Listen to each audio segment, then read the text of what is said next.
সকলে ভালো আছেন এই ভাবনা চিন্তা নিয়ে আজকের ভিডিওটা শুরু করছি। আমিও ভালো আছি। আমি আজ এসেছি আমার গ্রামের বাড়িতে। গ্রামের শ্বশুর বাড়ি বাপের বাড়ি আমার বেশি দূরত্ব নয়, দুটো জায়গার মধ্যে ডিস্টেন্স আধা ঘন্টার।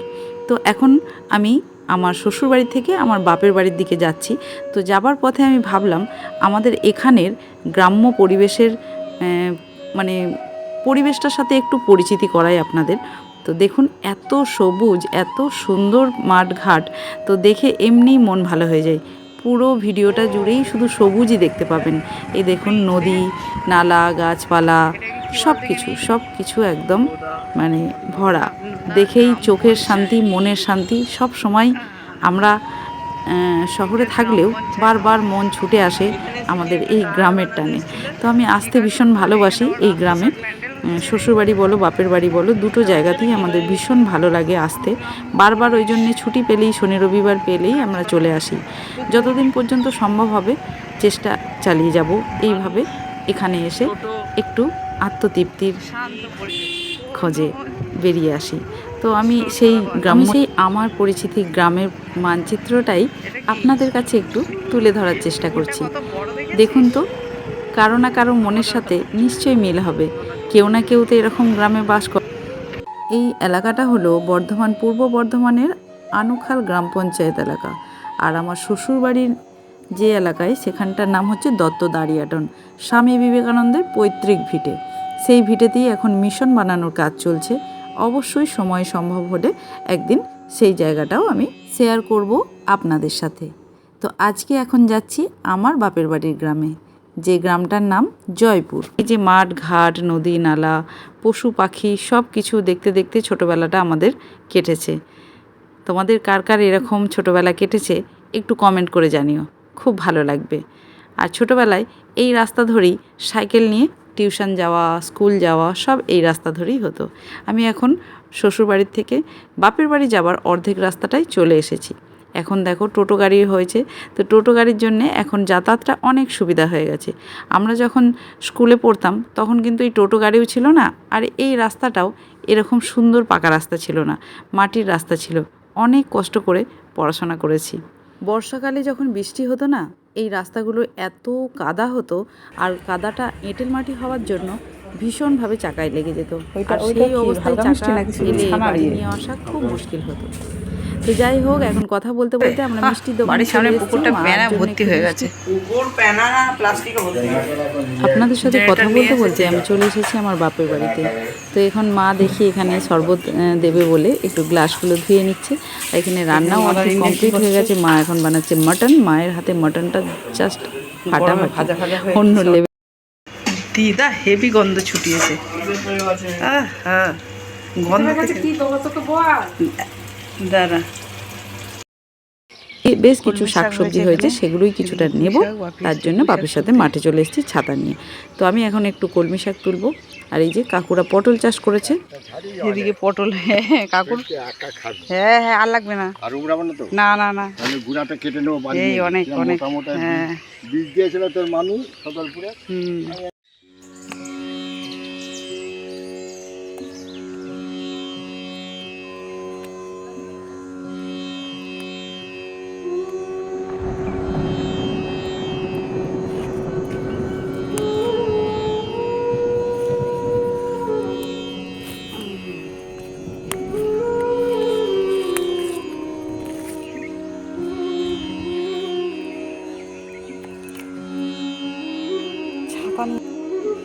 প্রচণ্ড গরম, মানে থাকা যাচ্ছে না মাঠে।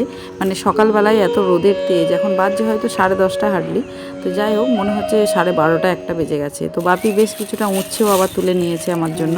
উচ্ছে গাছগুলো দেখো, এই দেখো একদম ছোট ছোট হয়ে গেছে, রোদের তেজে প্রায় মরেই যাচ্ছে, শুকিয়ে যাচ্ছে। হ্যাঁ রোদে এই দেখো অনেক দিনের গাছ, এই যে একটা ওই তোমার পায়ের গোড়ে, ওটাও শুকিয়ে যাচ্ছে সব।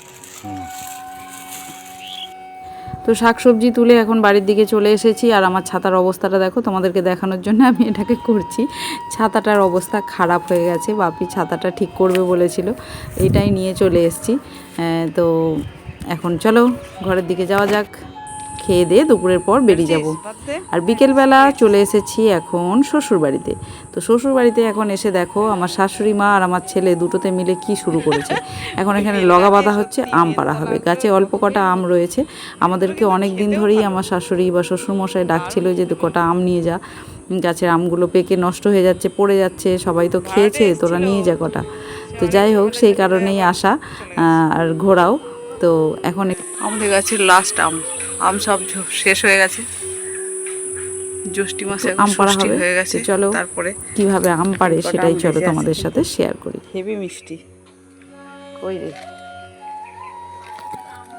আরে এত গরম দিচ্ছে, এদিকেও গাছপালা। এটা আমার জ্যাঠা শ্বশুরের বাড়ি।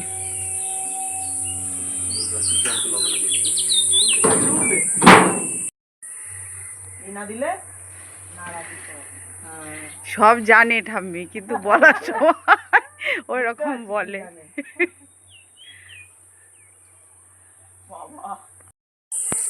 পিছনে আমার পিছনে আসতে হবে না, দূর থেকেই ভালো লাগে। পিছিয়ে যা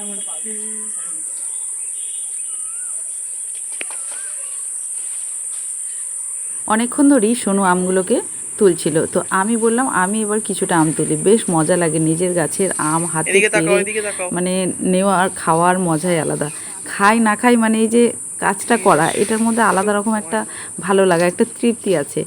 বাজারে অনেক কিছু কিনতে পাওয়া যায়, বাজারের জিনিস পয়সা দিয়ে কিনলে সেই আনন্দটা পাওয়া যায় না, যতটা হচ্ছে আমার গাছের জিনিসটা হাতে করে নিয়ে পেরে খাওয়া। সেটা যদি একটাও হয় সেটাও অনেক শান্তি, অনেক দেখ বাজারে এর থেকে সস্তাতে পেলেও আমার মনে হয় না যে সেটা খুশি এনে দেয় যতটা গাছের আম। তো যাই হোক, আমি এখন তোমাদেরকে আমার বাড়ির ছাদ থেকে আমার শ্বশুরবাড়ির আশপাশের পরিবেশটাও তোমাদের সাথে একটু শেয়ার করব। সঙ্গে থাকো, দেখতে থাকো, আশা করি খুব ভালো লাগবে। ওখানে আমিও দুটো এই গাছ লাগিয়েছি, হয়েছে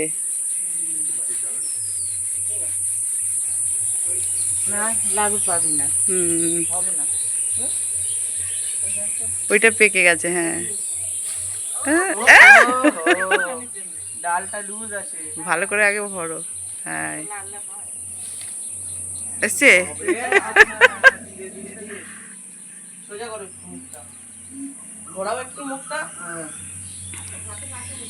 কত সবুজ দেয়। বাড়ির পিছনেই একটা পুকুর আছে, এই পুকুরে অনেক মাছ আছে। এখানে অনেক ফুল গাছ আছে, এখানে নিম গাছ, আমাদের বাড়ির এই যে নারকেল গাছ, নারকেল হয় না এখন এটাতে। আর পিছনে একদম একটু মানে ওখানটাই নদী আছে, ওই যে কলা গাছগুলোর পাড়ে নদী আছে। আর তার পাশেই আছে পাকা রাস্তা, যেখান দিয়ে বাস যায়, এখনও গাড়ির আওয়াজ আসছে, বাইক যাচ্ছে। কত কলা গাছ দেখো।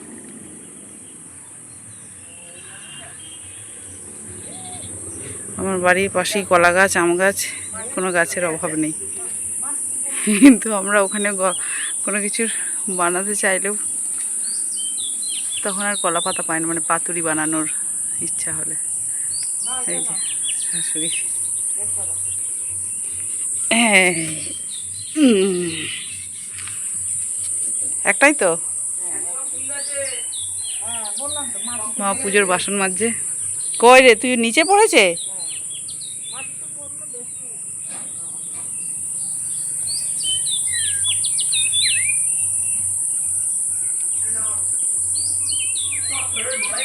এখানে একটা কারি পাতা গাছ লাগানো হয়েছে, লকডাউনে লাগিয়েছিলাম আমরা। লকডাউনের 2 বছর আমরা এই বাড়িতেই ছিলাম। আম দেখাতে হবে। এই যে আমার মাটির উনুন, ওটা কুলার দিয়ে ঢাকা দেওয়া আছে।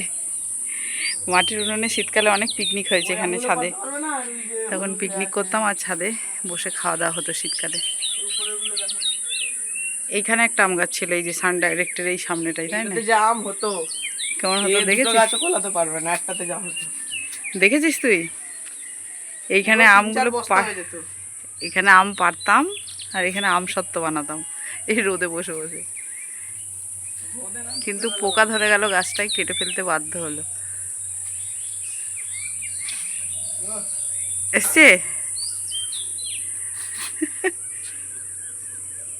এগুলো তো শক্ত। শক্তটাই পেকে যাবে একদিন পরে। এখানে এই আমগুলো দেখো, এগুলো ছোট ছোট কিন্তু মিষ্টি।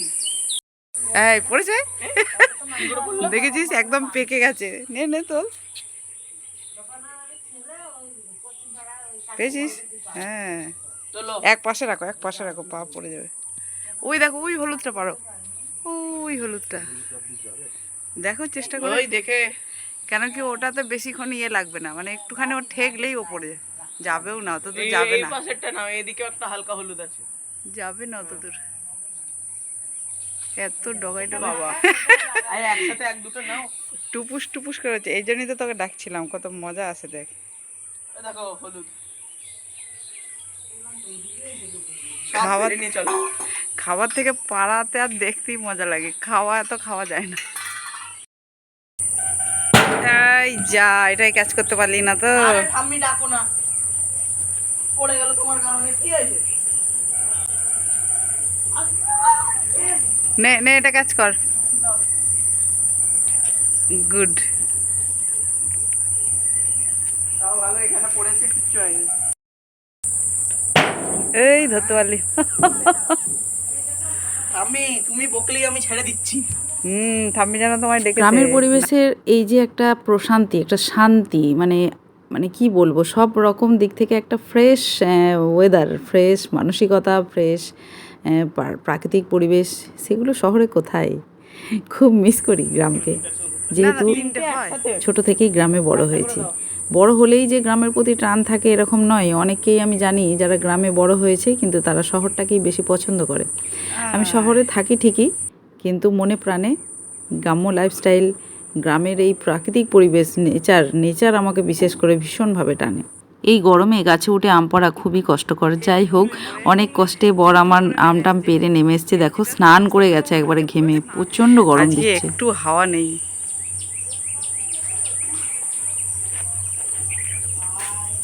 এরা সব কোথায় যাচ্ছে রে? হনুমান, হ্যানুম্যান। এই দেখ আমাদের বিড়ালটা চলে এসেছে, দেখেছিস? বিড়ালটা এসে বসে পড়ে যাবার, ও কিছু দেখেছে। আম খাবি? তো আমার সমস্ত বন্ধুদের, নতুন পুরনো কাছে দূরের যারা যেখান থেকে আমার ভিডিওটা দেখছো, তাদের সকলকে অসংখ্য ধন্যবাদ জানিয়ে আমার ভিডিওটা শেষ করব আজকে। তো সকলে ভালো থেকো, সুস্থ থেকো, নিজের খেয়াল রেখো। আর হচ্ছে কেমন হয়েছে আজকের ভিডিওটা, কেমন লেগেছে অবশ্যই কমেন্ট করে জানিও। তোমাদের কমেন্টগুলো পড়তে ভীষণ ভালো লাগে, নতুন করে আমাকে ভিডিও বানাতে উৎসাহিত করে।